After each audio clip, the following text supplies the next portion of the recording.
Tony, obviously a long day out there, scored the doubleheader. Kind of what was the message out there setting up for another rubber match?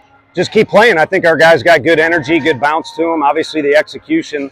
Even in the first game, there's a couple mistakes. It wasn't as good as it can be, but it's never going to be that way when you got young guys out there playing and playing against great competition. So, you got 3 games in almost 24 hours, so you might as well just lump them all together and just keep playing. At the end of the thing, we'll figure out who won 2 games and who won 1. And I think it's right that it's that way tomorrow, that it's 1-1, because they're 2 evenly matched teams, and we all kind of know what this league is about. A lot of times it comes down to Sunday or Game 3. I know it's baseball a lot of times, but what are some challenges of playing 18 innings in one day? The catcher's got to run around in that gear, and obviously you start sweating. Your uniform weighs a couple extra pounds, and then mentally too, a bunch of repetitions pile up. So you can decide to go one direction or another with those. If you get a little complacent, you'll get in trouble. And if you get too down, which if you're a hitter over the course of the game, you're going to get punched in the gut a few times. If you get too down and you choose to focus on that, it can become an issue and it can spiral on you. Maybe happened for a couple of our guys, but for the most part, our guys played till the end, obviously. And like I said, had good bounce to them. And tomorrow, maybe a little bit better execution. But even if not, when we make some mistakes, we can overcome them tomorrow, because I think our guys will have some energy to them, on Saturday as well. In this one, Drew Beam, really good outing.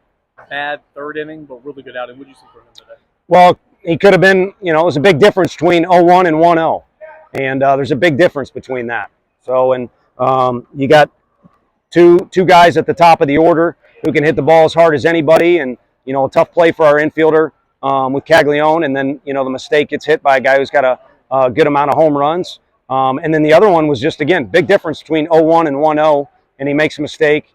And, a guy that's real big and strong has got 2 more homers now that this day is complete for them. A.J. Causey, really a good effort again in Game 1. What did you see from him? He was outstanding, and, probably had to stew a little bit more down there when he was wanting to. We never have a set deal on when we want to bring him into the game, but that's kind of been the 1-2 combo for us with he and Stom. And Stom threw the ball in excellent fashion, and, he picked up where he left off, and he seems to have a knack for coming in and getting out of a jam. And he's gotten out of jams in other situations too, not just the first inning. So we could leave him in there, but with Kirby and Combs down there in the bullpen, we have confidence in those guys. So we figured we'd turn it over to them, and it never got to Combs in that situation.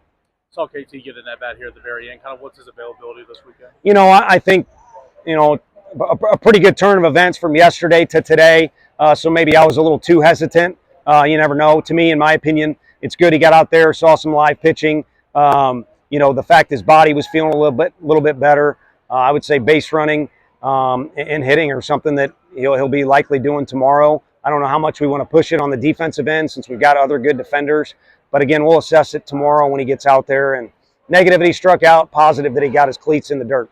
How different is this lineup without him? It's a change. We won the first game against a really good opponent and a guy that was a closer for a near national champion. So there's depth there. There's some guys that need to realize we have depth for a reason. They're a lot better than they've showed in a couple short instances, or relatively recent instances, I should say. But he's a difference maker. He's one of the guys. They're all pulling for him. And I think our team has a unique amount of passion to us. And sometimes, like me and some other guys on the team, that passion can boil over into maybe a lack of composure. But KT's got as much of it as you can imagine. And when it's directed in the right energy, it's a really special energy. Last thing I got for me, a lot of guys, Burke and Simo, Billy, have really strong days. Some guys, tough days in the 2 games. What did you see? Some of those guys at the bottom of the order, your vantage point, maybe why it wasn't working well for them at the plate? Yeah, I think thought process is a big thing, How much do you believe in yourself, and what are you trying to accomplish when you're up there? And those guys have been through so many battles. They obviously have the talent, which adds to the confidence, but we got plenty of guys that are not too far away from whoever our best hitter is. The drop-off is not that steep. But the drop-off can look steep when your thought process isn't the right way, or you don't have the proper approach. And usually those 2 things go hand in hand. So if one disappears, the other one might too, and it looks like a really bad AB or a bad AD, so or a bad day, I should say. So to me, it's all about having the self-belief, which is the reason why you're in the lineup. If you don't have that self-belief, go over to the board and read your name out loud to yourself, and then get in there and have some sort of approach that's going to be beneficial to the team. Because I don't know that we hit any homers today, or I guess we hit a couple or whatever it might have been. But we don't need anyone to hit a home run that counts for 7 runs. We just need 1 through 9 to all take a bite out of whoever the pitcher is. Thank you, Tim.